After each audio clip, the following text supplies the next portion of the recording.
ওমরে ফারুক রাদিয়াল্লাহু তাআলা আনহু, ওনার কথা শুনলে গায়ের মধ্যে গুজবাম হয়, গায়ের পশমগুলো দাঁড়িয়ে যায়। সুবহানাল্লাহ বলেন। কি পার্সোনালিটি ছিল, কি ব্যক্তিত্ব ছিল! মুনাফিকরা ওমরে ফারুককে জমের মতো ভয় পেতেন। শয়তান, খুদ শয়তান এই রাস্তা দিয়ে আসলে শয়তান অন্য রাস্তা দিয়ে হাঁটত। ওমরে ফারুক রাদিয়াল্লাহু তাআলা আনহুর জীবনে যদি দেখেন, তাহলে সেখানে আপনি আদালতের, ইনসাফের, সুশাসনের, জাস্টিসের নমুনা দেখতে পাবেন। কয়টা শুনবেন? সাইয়েদনা ওমরে ফারুকের রাদিয়াল্লাহু তাআলা আনহুর সন্তান আব্দুর রহমান মিশরে মদ খেয়ে মদ্যপ অবস্থায় ধরা পড়েছে।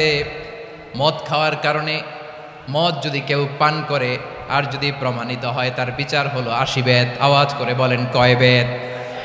বাংলাদেশেও তো এই আইন আছে নাকি? বাংলাদেশে আছে? হ্যাঁ, মদ খাইলে 80 বেত, এই আইন বাংলাদেশে চালু হোক। আমরা চাই কি চাই না? চাই সবাই। এজন্যই তো ইসলাম ভাল লাগে না। ইসলামকে ভাল লাগে না। ইসলামকে আউট করে রাখতে পারলেই তো এরকম বড় বড় বোতল খাওয়া যায়।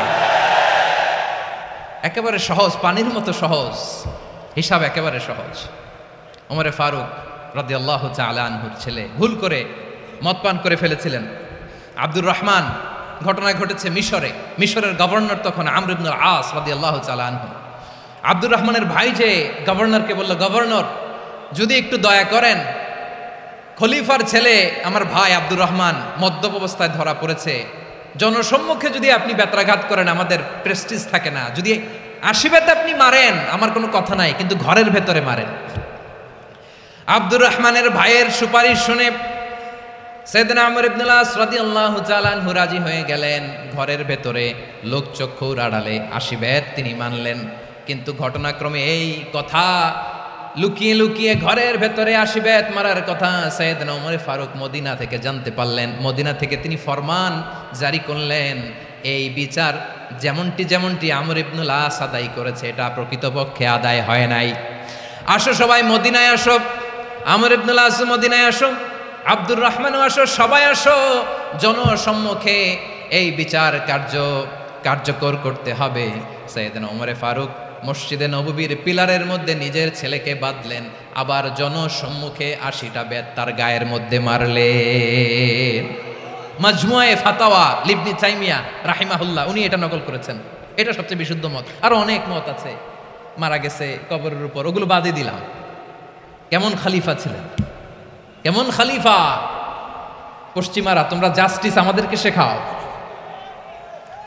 ইনসাফ কারে বলে, সুশাসন আমাদেরকে তোমরা শিখাও। ওমরে ফারুক রাদিয়াল্লাহু তাআলা আনহু ওই বিচারকে তিনি ধর্তব্য মনে করেন নাই। মদিনাতে এনে আবার জনসম্মুখে আবার 80 বেত মেরেছেন। মিশরে ওমরে ফারুক রাদিয়াল্লাহু তাআলা আনহু আমর ইবনুল আসকে গভর্নর করে পাঠালেন। সেখানে আমর ইবনুল আসের ছেলে একটা প্রতিযোগিতায় রানার আপ হয়েছে। এক মিশরি সেখানে চ্যাম্পিয়ন হয়েছে। রানার আপ বুঝতে পেরেছেন তো? রানার আপ সেকেন্ড হয়েছে, এক মিশরি হয়েছে চ্যাম্পিয়ন প্রথম। কিন্তু গভর্নরের ছেলে ও জিততে পারে নাই। ও রাগে ওই মিশরির গায়ের মধ্যে কয়েকটা লাঠি দিয়ে বাড়ি মেরেছে। মিশরি যে মদিনাতে ওমরে ফারুকের কাছে বিচার দিলেন, আপনার গভর্নরের ছেলে অন্যায়ভাবে আমার গায়ে হাত তুলেছে। সাইয়েদনা ওমরে ফারুক আবার ফরমান জারি করলেন, আসো মদিনাতে আসো। মিশরিকে ডাকলেন। ওই মিশরের গভর্নর আমর ইবনুল আস রাদিয়াল্লাহু তাআলা আনহুকে ডাকলেন, তার ছেলেকেও ডাকলেন। সবাই বসে রইল। আমর ইবনুল আস রাদিয়াল্লাহু তাআলা আনহু মাথা নিচু করে বসে আছেন, লজ্জায় কাচুমাচু। হায় হায়, আজকে আমার ছেলের কারণে আমিরুল মুমিনিন খলিফাতুল মুসলিমিন ওমরে ফারুকের কাছে আমি জনসম্মুখে লজ্জিত হচ্ছি। সাইয়েদনা ওমরে ফারুক বললেন, এই নাও লাঠি, গভর্নরের ছেলে তোমার মাথার মধ্যে যতগুলো বাড়ি মেরেছে, আজকে জনসম্মুখে তুমি অতগুলা বাড়ি মারো। মিশরি বলে, থাক, আপনি যে ডেকে আনছেন সবার সামনে এটা বলছেন, এতেই আমি খুশি। আল্লাহু আকবার! আপনার মহানুভবতা দেখে আমি খুশি, আর অপমানের দরকার নাই। ওমরে ফারুক বলে, না, খবরদার, এই কথা মিশরি তুমি বলো না, মারো, যতগুলা বাড়ি মেরেছে মারো। বাধ্য হয়ে মিশরি আমর ইবনুল আসের সামনে ওনার কলিজার টুকরা সন্তানের মাথার মধ্যে বাড়ি মারতে আরম্ভ করলেন। ঠিক যতগুলা বাড়ি গভর্নরের ছেলে আমর ইবনুল আসের ছেলে মিশরীর গায়ে মেরেছিল, মাথায় মেরেছিল। মিশরী গুনে গুনে ততটা মারলেন। এই দৃশ্য দেখে ওমরে ফারুক রেগে মেগে আগুন, রাগের চোটে রাগ সামলাতে না পেরে আর নিজেকে সামলাতে না পেরে মিশরীরে বললেন, ছেলেরে মারা শেষ হয়ে গেলে এবার বাবার টাক মাথার মধ্যে কয়েকটা বাড়ি মার।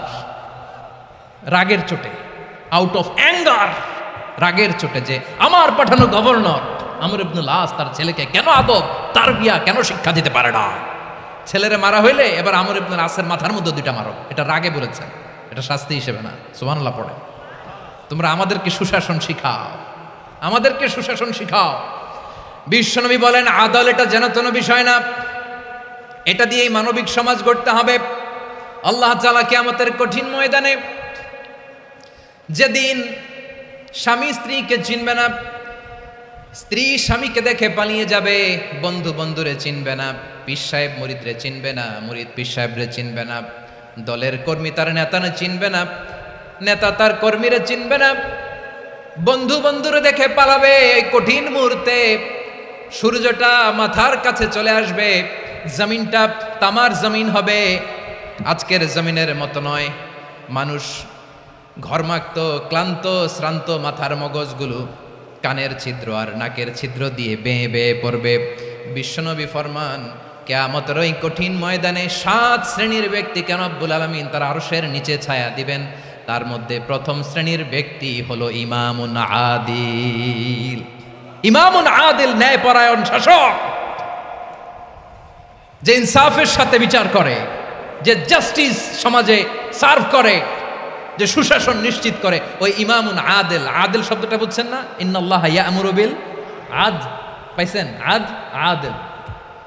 7 শ্রেণীর ব্যক্তিকে আল্লাহ তাআলা সুশীতল আরশের নিচে ছায়া দিবেন, যেদিন তার দেয়া ছায়া ছাড়া কোনো ছায়া থাকবে না। এর প্রথম হচ্ছে ইমামুন আদিল, ন্যায়পরায়ণ শাসক। চিল্লায় বলেন সুবহানাল্লাহ। আবার বিশ্বনবী বললেন ইন্নাল মুকসিতিনা ইনদাল্লাহি আলা মানাবিরা মিন নূর আন ইয়ামিনির রহমান। কিয়ামতের দিন যারা ন্যায়পরায়ণ হিসেবে আল্লাহর সামনে দাঁড়াবে, কিয়ামতের দিন রব্বুল আলামিন তার আরশের ডান দিকে ওই ন্যায়পরায়ণ লোকদের জন্য আরশের ডান দিকে একটা নূরের মিম্বারে তাদেরকে বসার সুযোগ করে দিবে। আল্লাহর আরশের ডান দিকে ন্যায়পরায়ণ লোকদের জন্য আল্লাহ তাআলা নূরের মিম্বার বানাবে। তার ঠিকানে কথা মনে করেছেন? আল আদাল, জাস্টিস। ইন্নাল্লাহা ইয়া'মুরু বিল আদল। আল্লাহ তাআলা এই আদালতের নির্দেশনা দেয়, সুবিচার, সুশাসন। প্রিয় ভাইয়েরা, এটা আমরা বাংলাদেশে চাই কি চাই না? এই যে অরাজকতা, এই যে অন্যায়, এই যে জুলুম, এই যে ইনকনসিস্টেন্সি, সমাজের অসঙ্গতির প্রধান কারণ জাস্টিস নাই, সুবিচার নাই, সুশাসন নাই।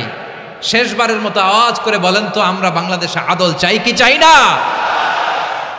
তাহলে প্রথম নির্দেশনা শেষ। আল্লাহ তাআলা তোমাদেরকে আদলের আদেশ দেন। এরপরে আল্লাহ বললেন আমি তোমাদেরকে ইহসানের আদেশ দেই। ইন্নাল্লাহা ইয়া'মুরু বিল আদলি ওয়াল ইহসান। আমি তোমাদেরকে যেমনি আদলের নির্দেশনা দেই, তেমনি ভাবে তোমাদেরকে ইহসানের নির্দেশনা দেই। ইহসান, আওয়াজ করে সবাই বলেন তো ইহসান। সবাই বলেননি, সবাই বললে এতটুকু আওয়াজ হবে আমি বিশ্বাস করি না। আওয়াজ করে বলুন আল ইহসান। ইহসান মানে কারো প্রতি সফট হার্টেড হওয়া, মহানুভব হওয়া, অনুগ্রহ পরায়ণ হওয়া, অনুগ্রহশীল হওয়া, একে অপরের প্রতি দয়াদ্র হওয়া। একে অপরের প্রতি দয়াদ্র অনুগ্রহশীল হওয়া ছাড়া মানবিক সমাজ কশিনকালেও গঠন করা সম্ভব না। প্রিয় ভাইয়েরা, সুন্দর আচরণ দিয়ে, ইহসান দিয়ে যা জয় করা যায়, নরম আচরণ দিয়ে যেটা অর্জন করা যায়, কঠোরতা দিয়ে সেটা পারা যায় না। বিষ্ণু ঈসা ইসলাম ইহসান দিয়ে, কোমল আচরণ দিয়ে, তার অনুগ্রহ দিয়ে তিনি অনেক কাফিরের হৃদয়কে জয় করে ফেলেছেন। সাইয়েদনা সুমামা ইবনে উসাল রাদিয়াল্লাহু তাআলা আনহুর কথা মনে পড়ে যায়। তিনি ছিলেন ইয়ামামার বাদশা। মদিনাতে বিশ্বনবীকে হত্যা করার নিয়তে এসেছিলেন। গোপনে গোপনে বিশ্বনবীকে হত্যা করে আবার ইয়ামামাতে তিনি ফিরে যাবেন। কিন্তু কি অবাক করা কাণ্ড, হত্যা করতে পারে নাই, সাহাবাদের হাতে তিনি ধরা পড়ে গেলেন। সাইয়েদনা সুমামা ইবনে উসাল রাদিয়াল্লাহু তাআলা আনহু হত্যার নিয়তে আসলেন, কিন্তু হত্যা করতে পারলেন না। সাহাবারা ওনাকে ধরে ফেললেন, ধরে মসজিদে নববীর পিলারের মধ্যে বেঁধে রাখলেন। সুমামা ইবনে উসাল, সিরাত থেকে শোনেন, সিরাত থেকে শোনাচ্ছি। রাদিয়াল্লাহু তাআলা আনহু ইয়ামামার অধিপতি ছিলেন। ইয়ামামা বিশ্বনবীকে হত্যার জন্য আসছেন, ধরা পড়ে গেছেন, এখন মসজিদে নববীতে বেঁধে রাখছে, তার মানে বন্দী। এখন স্ট্যাটাস কি? বন্দী, ক্যাপটিভ। তো বিশ্বনবী সাল্লাল্লাহু আলাইহি ওয়াসাল্লাম সাহাবাদেরকে বললেন, তার খোঁজ খবর নিও, সুমামা ইবনে উসালের খোঁজ খবর নিও। সাহাবার বলেন, ইয়া রাসূলুল্লাহ, আপনাকে হত্যা করতে এসেছে, তার তো কঠিন ক্যাপিটাল পানিশমেন্ট হওয়া দরকার, কঠিন শাস্তি হওয়া দরকার। বিশ্বনবী বললেন, না, আমি যেটা জানি তোমরা সেটা জানো না, তোমরা সুমামার সাথে ভালো আচরণ করো। বিশ্বনবী সুমামার কাছে গেলেন। প্রথম দিন যে তিনি কালেমার দাওয়াত দিলেন, ইমানের দাওয়াত দিলেন, ইসলামের দাওয়াত দিলেন, রিসালাতের দাওয়াত দিলেন, আখিরাতের দাওয়াত দিলেন। পরের দিন যে বিশ্বনবী সালাতের দাওয়াত দিলেন, যাকাতের দাওয়াত দিলেন, ইসলাম কি, কিভাবে, কেমন করে পালন করতে হয় চমৎকার আর্টিকুলেট করতে শুরু করলেন। তন্ময় হয়ে সুমামা ইবনে উসাল রাদিয়াল্লাহু তাআলা আনহু বিশ্বনবীর কথাগুলো শুনতে আরম্ভ করলো। একদিন নয়, 2 দিন নয়, টানা 3 দিন বিশ্বনবী সুমামার কাছে ইসলামকে প্রেজেন্ট করেছেন, উপস্থাপন করেছেন। আওয়াজ করে বলেন, কয় দিন? 3 দিন। 3 দিন মসজিদে নববীতে বাধা। আর সাহাবীদেরকে বললেন, তার খোঁজ খবর নিও, তোমরা যে রুটি বানাও এর মধ্যে সবচেয়ে ভালো আটার রুটিটা তারে দিও, সবচেয়ে রিফাইন্ড খেজুর, যেটা পিওর খেজুর, এটা তারে দিও। আর বিশ্বনবী নিজের উট থেকে দুধ দহন করে ওনার বাড়ির এক কর্মচারীকে বলেছেন, দুধ দহন করে সুমামার জন্য নিয়ে যেও। সুবহানাল্লাহ পড়বেন না? সবাই তো অবাক, ইয়ামামা থেকে আসছে নবীকে হত্যা করতে, বিশ্বনবী দেখে তারে জামাই আদর করে, তাকে মজার মজার খাবার দিও, দুধ দিও, আদর আপ্যায়ন করো। 1 দিন নয়, 2 দিন নয়, টানা 3 দিন বিশ্বনবী এভাবে সুমামার কাছে যেয়ে ইসলামকে প্রেজেন্ট করতে আরম্ভ করলেন, ইসলামকে উপস্থাপন করতে শুরু করলেন। আর তাকে চমৎকার এন্টারটেইনমেন্ট, আপ্যায়ন দিতে আরম্ভ করলেন। টানা 3 দিন যখন ইসলামের দ্য বিউটিজ অফ ইসলাম, ইসলামের সুমহান বাণী, সৌন্দর্য তার কাছে উপস্থাপন শেষ, তাকে আপ্যায়ন শেষ, বিশ্বনবী বললেন সাহাবাদেরকে, যাও এবার সুমামার হাতের পায়ের রশি দুটো খুলে দাও। তারা বললেন, ইয়া রাসূলুল্লাহ, কি বলেন আপনি? ও তো হত্যাকারী, সুযোগ পায় নাই, আপনারে মারতে পারে না, এই ছেড়ে দিলে আবার ও আপনার উপর তলোয়ার নিয়ে ঝাঁপিয়ে পড়বে। নবী, এই সিদ্ধান্ত আপনি নিতে যাবেন না। বিশ্বনবী বললেন, যেটা বলেছি সেটা করো, সুমামার রশিগুলো ছেড়ে দাও, সুমামার হাতে পায়ের রশিগুলো যে তোমরা খুলে দাও। সাহাবারা তর্ক জুড়ে দিলেন, লা ইয়া রাসূলুল্লাহ, এমনটা করবেন না, তো ভয়ঙ্কর, ভয়ঙ্কর খুনি, কি জানি কি হয়ে যায়। বিশ্বনবী বললেন, না, তার হাতে পায়ের রশিগুলো খুলে দাও। সাহাবারা বিশ্বনবীর কথা মতো তার হাতে পায়ের রশিগুলো খুলে দিল। সুমামা মুহূর্তের মধ্যে মসজিদে নববী থেকে বের হয়ে ইয়ামামায় ফিরে না যে মসজিদে নববীর পাশে একটা খেজুর বাগান ছিল, সেখানে চলে গেলেন। সেখানে একটা ছোট্ট কুয়া ছিল, কুয়ার পানি দিয়ে তিনি গোসল করলেন। সুবহানাল্লাহ পড়েন। কুয়ার পানি দিয়ে গোসল করে মসজিদে নববীর সামনে এসে বিশ্বনবী এবং সাহাবাদের সামনে দাঁড়িয়ে সাব্বাবা উঁচু করে বললেন, আশহাদু আল্লা ইলাহা ইল্লাল্লাহ ওয়া আশহাদু আন্না মুহাম্মাদান আবদুহু ওয়া রাসূলুহু। আল্লাহু আকবার।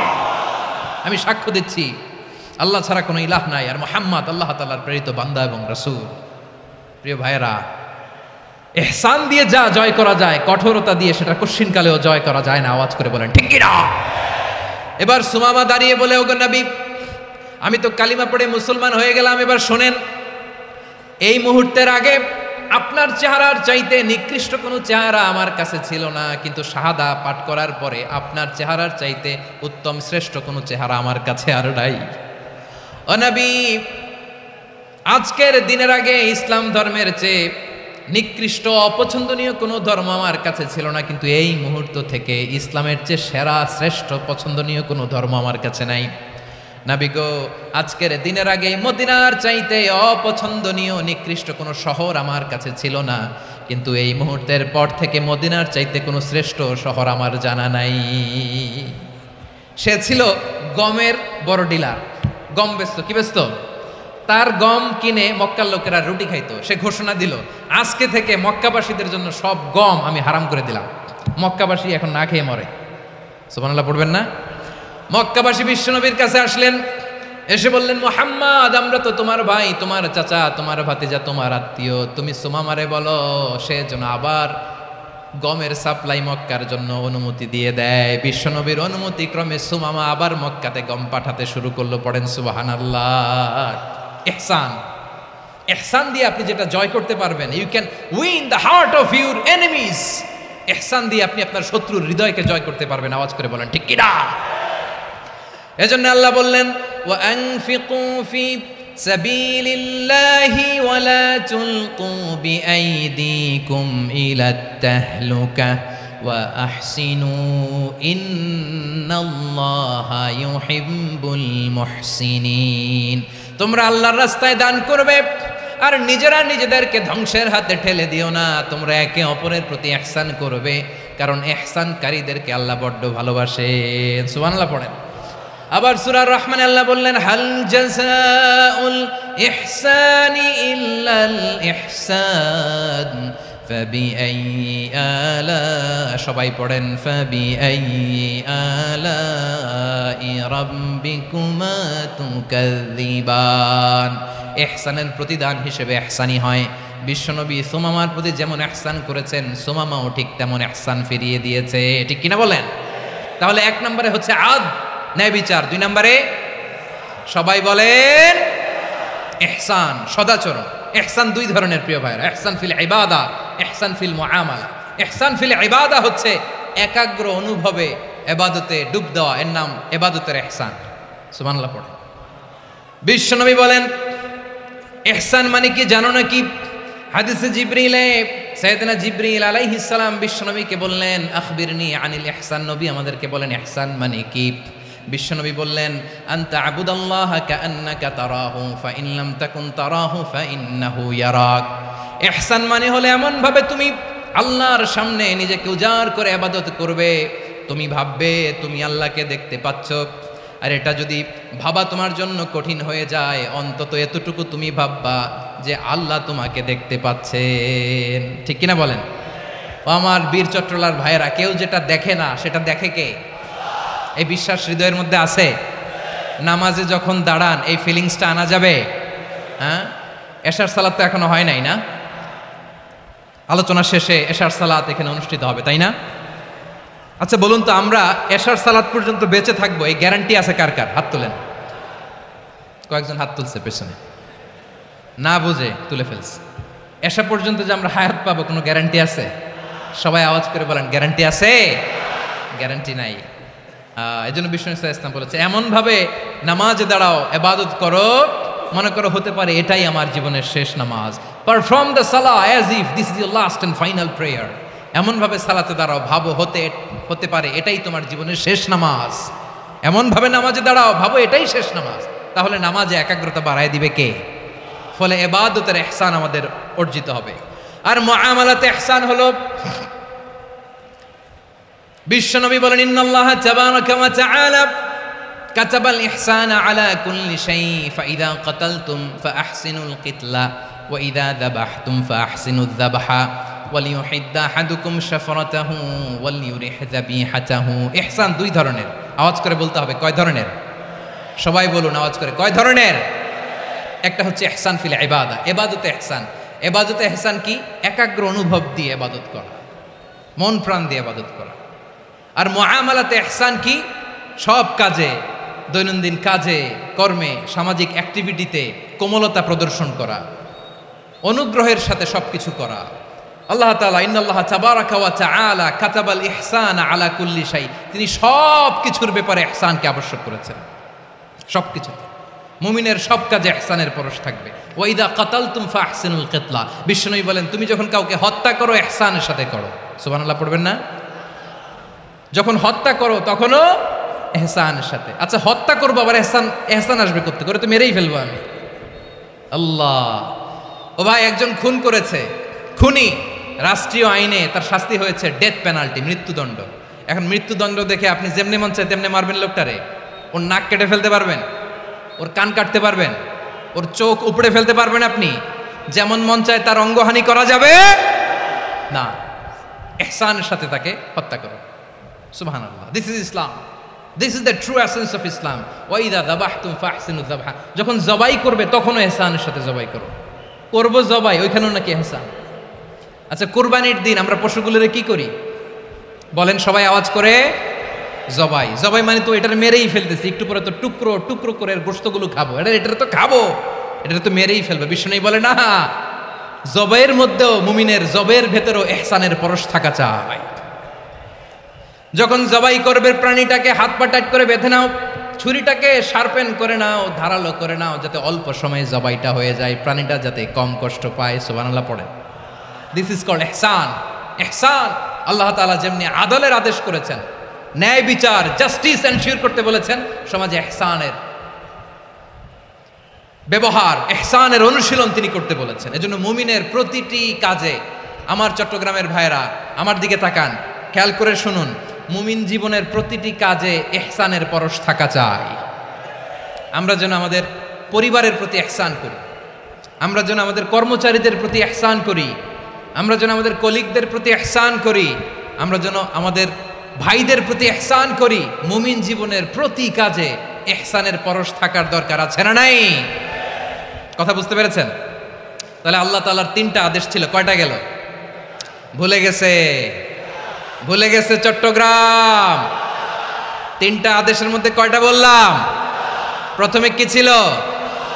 আদল। 2 নম্বরে, 3 নম্বরে রব্বুল আলামিন বললেন ওয়া ইতা ইদিল কুরবা, নিকটাত্মীয়দেরকে দান করো। নিকটাত্মীয়দেরকে দাও, যারা তোমাদের ব্লাড কানেকশনের আত্মীয় তাদেরকে তোমরা দাও। এখানে জেনারেলি বললেন দাও, কি দিব সেটা তিনি এখানে বলেন নাই, সেটা তিনি সূরাতুল ইসরার মধ্যে বলেছেন। আল্লাহ বলেন ওয়া আতিযাল কুরবা হাক্কাহ, নিকটাত্মীয়দেরকে তাদের অধিকার, তাদের প্রাপ্য তোমরা বুঝিয়ে দাও। দেখেন, একটা শান্তির সমাজ, একটা সমৃদ্ধ সমাজ, একটা মানবিক সমাজ গঠনের জন্য আল্লাহ তাআলা বেশি না, মাত্র 3টা অর্ডার, 3টা ভার্ডিক্ট তিনি জারি করেছেন। 1 নাম্বার সুশাসন, ন্যায় বিচার। 2 নাম্বার ইহসান। 3 নাম্বার নিকটাত্মীয়, যারা কাছের, তোমার ভেরি ক্লোজ রিলেশনশিপে আছে, তাদেরকে দাও। দাও, দিলে বাড়িয়ে দেয় কে? অনেকে দিতে চায় না, কৃপণতা করে। দিলে বাড়ায় দেয় কে? ও মিয়া, মদিনার মধ্যে সবচাইতে গরিব সাহাবী ছিল বেলাল রাদিয়াল্লাহু তাআলা আনহু। ওনার এন্টায়ার অ্যাসেট, সম্পদের পরিমাণ কতদূর জানেন? একটা লুঙ্গি। বেলাল রাদিয়াল্লাহু তাআলা আনহু, ওনার টোটাল ওয়েলথের এস্টিমেশন হচ্ছে মাত্র একটা লুঙ্গি। একটা লুঙ্গি, টোটাল ওয়েলথ এস্টিমেশন, টোটাল সম্পদের পরিমাণ বেলাল রাদিয়াল্লাহু তাআলা আনহুর কি ছিল? কথা বুঝে নাই বোধহয়, কি ছিল? ওই বেলাল রাদিয়াল্লাহু তাআলা আনহুকে বিষ্ণু ইসলাম বলেছেন আনফিক ইয়া বেলাল, ও বেলাল তুমিও দাও। ওয়ালা তাখশা মিন যিল আরশি ইখলালা, আরশের অধিপতির তো কোনো ঘাটতি নাই, তুমি দিলে ওই আল্লাহ তোমারে বাড়ায় দিবে। এজন্য আমার প্রিয় ভাইয়েরা, দিলে কমে না, দিলে বাড়ে। অনেকে ধরে রাখে, নতুন কিছু নিতে পারে না, হাত দিয়ে যেটা ধরে রেখেছেন এটা দিয়ে দেন, বড় একটা ধরার সুযোগ পাবেন। জোরে বলেন ঠিক কিনা? ধরেন 5 কেজি ওজনের একটা ধরে রাখছেন, এখন 10, এটা না চালে 10 কেজি ধরতে পারবেন আপনি? আচ্ছা, 10 কেজির জিনিস একটা আছে হাতে, ওইটা যদি ছেড়ে দেন তাইলে না 15 কেজি ধরতে পারবেন। কথা বলেন ঠিক কিনা? তাহলে দিলে বাড়িয়ে দেয় কে? রব্বুল আলামিন বললেন 3 নাম্বার আদেশ হলো তোমাদের প্রতি সমাজটারে কেমন করে মানবিক সমাজ, সুন্দর সমাজ গড়বা। 3 নাম্বার আদেশ হলো ওয়া আতিযাল কুরবা হাক্কা, নিকটাত্মীয়দেরকে তাদের প্রাপ্য বুঝিয়ে দাও।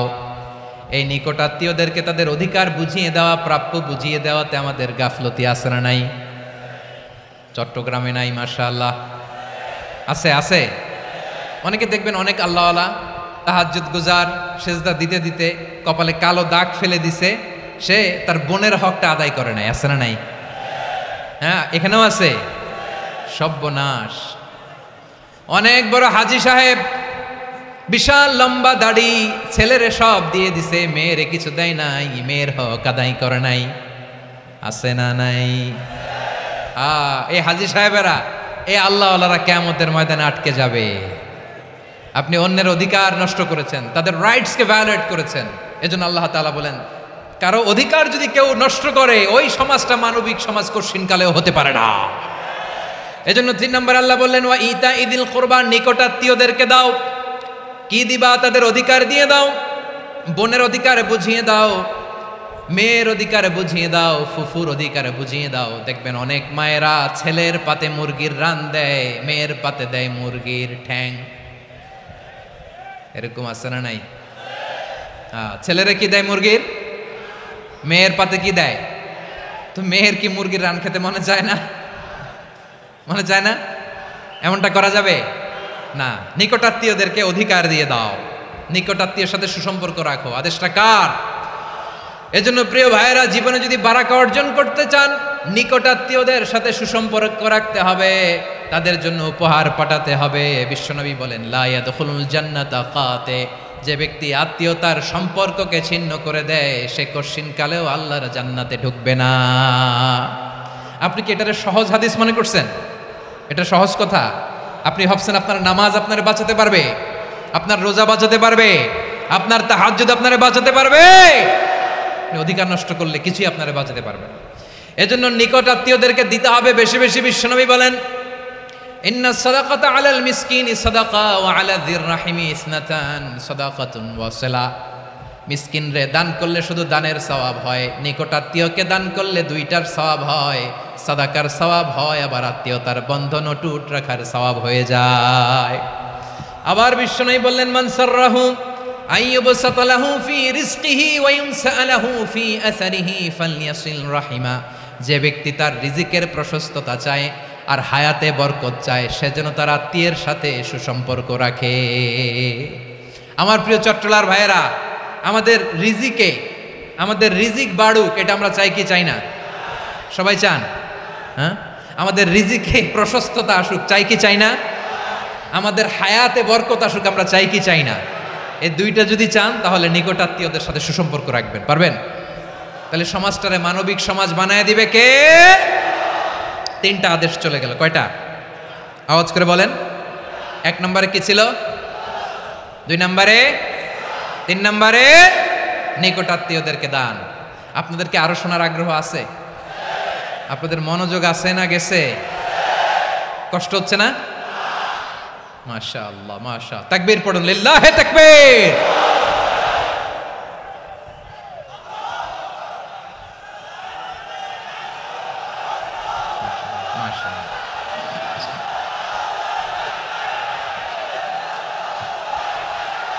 আমার প্রিয় ভাইয়েরা, আল্লাহ তাআলা 3টা জিনিসের যেমনি আদেশ করেছেন, অনুরূপভাবে 3টা বিষয় তিনি বারণ করেছেন, নিষেধ করেছেন। ওগুলোর কাছেও যাওয়া যাবে।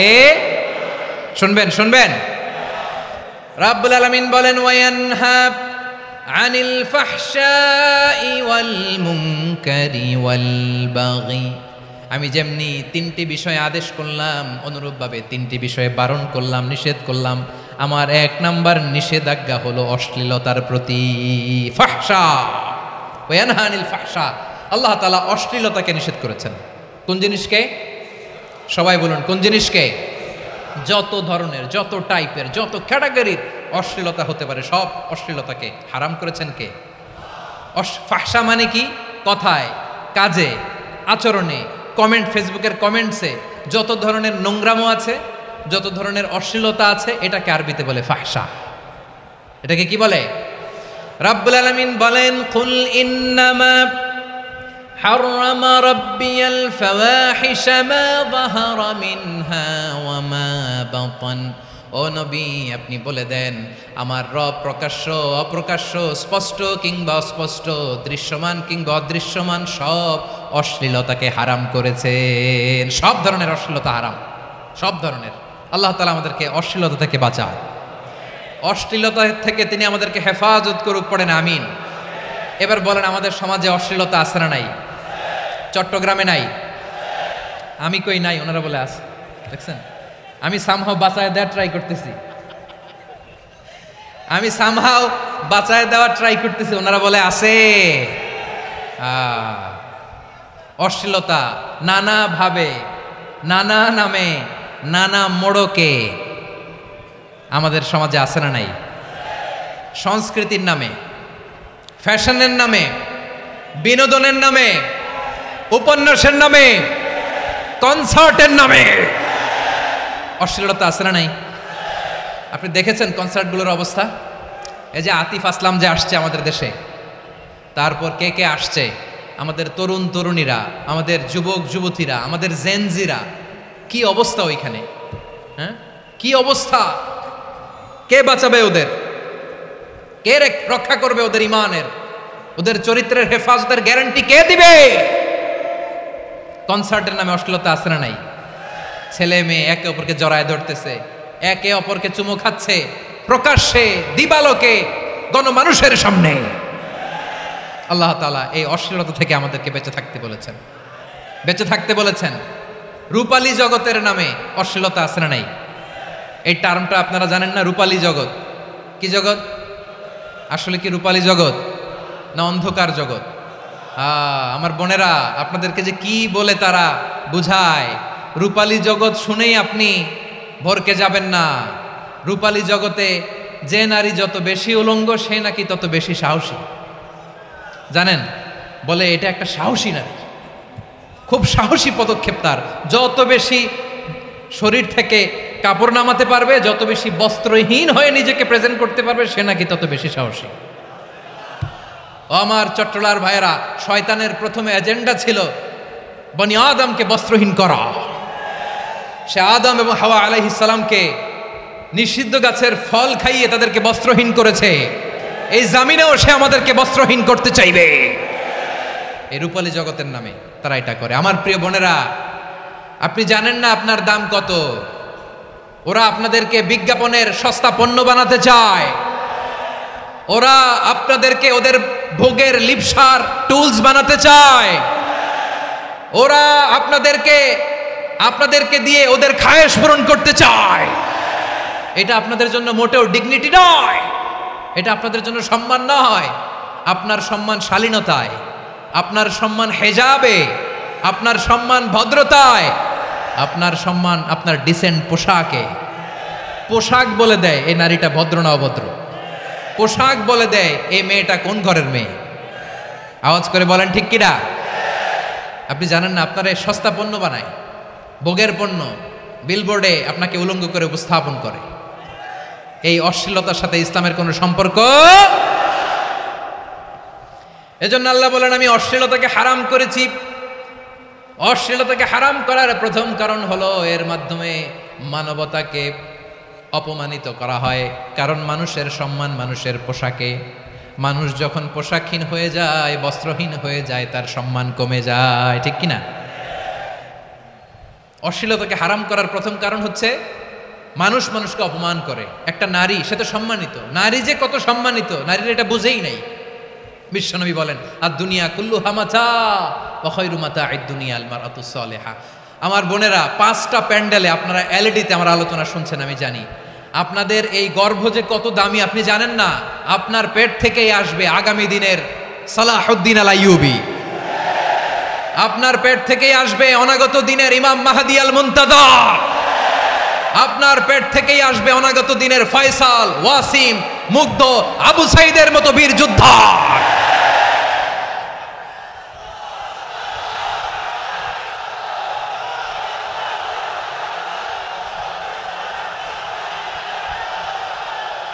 আমার প্রিয় বোনেরা, আমার প্রিয় বোনেরা, বিশ্বনবীর কথার ওজন খেয়াল করেন। আর দুনিয়া কুল্লুহা মাতা ওয়া খায়রু মাতা'আদ দুনিয়া আল মারআতুস সালিহা।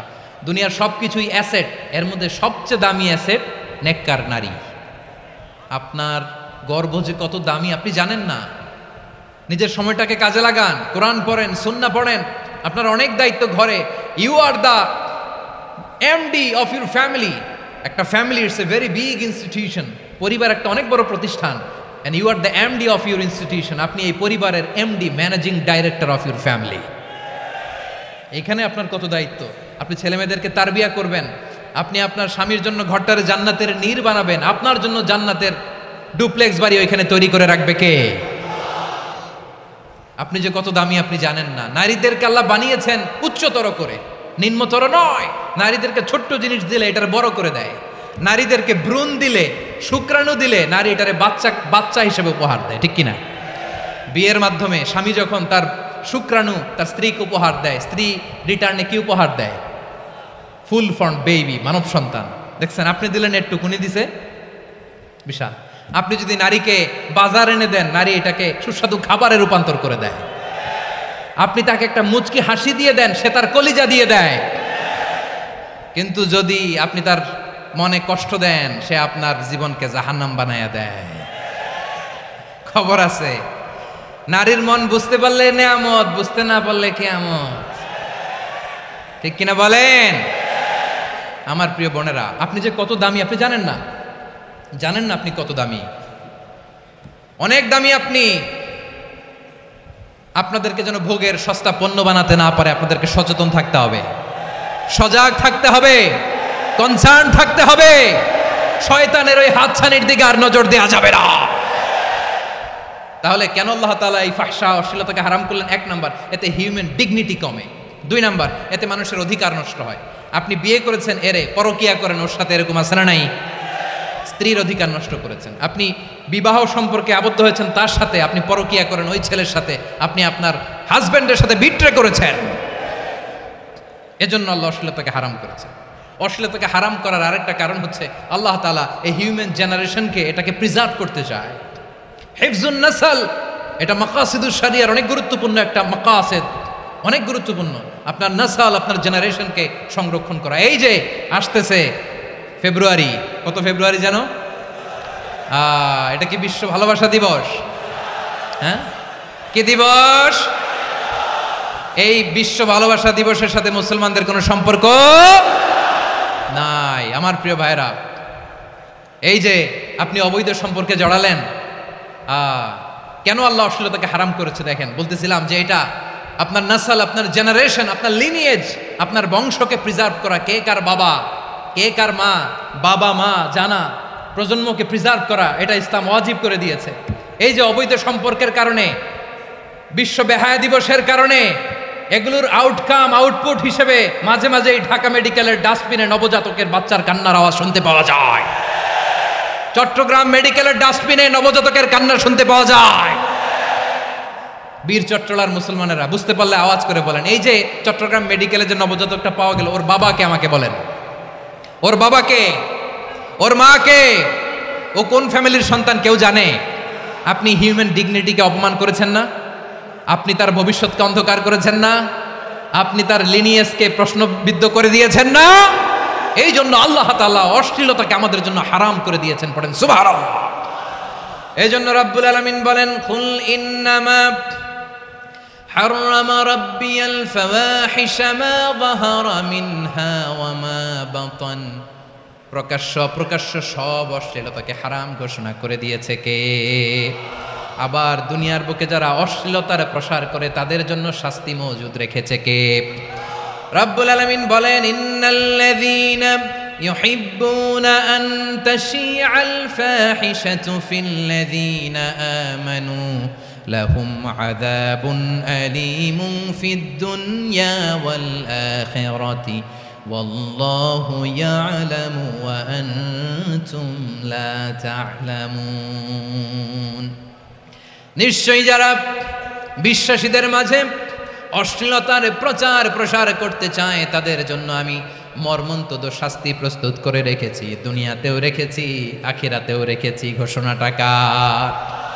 যারা এই নাটকের নামে, সিনেমার নামে, রূপালী জগতের নামে, মুভির নামে, ওটিটি প্ল্যাটফর্মের নামে আমার সমাজে অশ্লীলতা ছড়াতে চায়, তাদের জন্য কঠিন মর্মন্তুদ শাস্তি মজুদ রেখে দিয়েছে কে? ও আমার বোনেরা, এখনো আপনি জাগবেন না? এখনো আপনার চিন্তার দুয়ারে এখনো নাড়া পড়ে নাই? ওরা আপনাকে উলঙ্গ বানাতে চায়, ওরা আপনাকে আইটেম গার্ল বানাতে চায়। এজন্য ইসলাম অশ্লীলতাকে হারাম করেছে। হারাম। ইসলাম বলেছে যোজন যোজন দূরে থাকো, ওরা বলে না কাছে আসো, কাছে আসার গল্প, ক্লোজ আপ ওয়ান, কাছে আসার গল্প আছে না নাই? চট্টগ্রামে তো এগুলো নাই মাশাআল্লাহ। হ্যাঁ, এখানেও আছে ক্লোজ আপ ওয়ান, কাছে আসার গল্প। আল্লাহ বলেন, ওয়ালা তাকরাবুজ জিনা, কাছেও এসো না, জিনা থেকে যোজন যোজন কিলো দূরে থাকো, ওরা বলে কাছে আসার গল্প। আমার বীর চট্টলার ভাইয়েরা, কাছে আসতে হলে আমরা কোরআনের কাছে আসব, কাছে আসতে হলে নবীর কাছে আসব, কাছে আসার গল্প হবে আমার রবের কাছে আসার গল্প। চিল্লায় বলো ঠিক কিনা?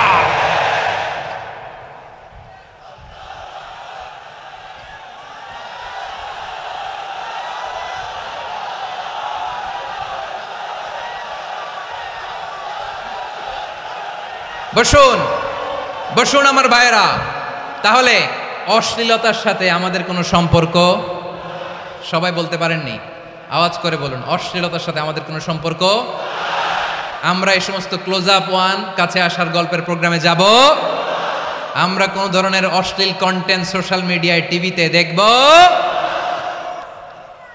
দেখতে নারী, সুস্থ নারী, আসলেই সে দিব্যি একজন নারী, বলে আমি মনে মনে পুরুষ।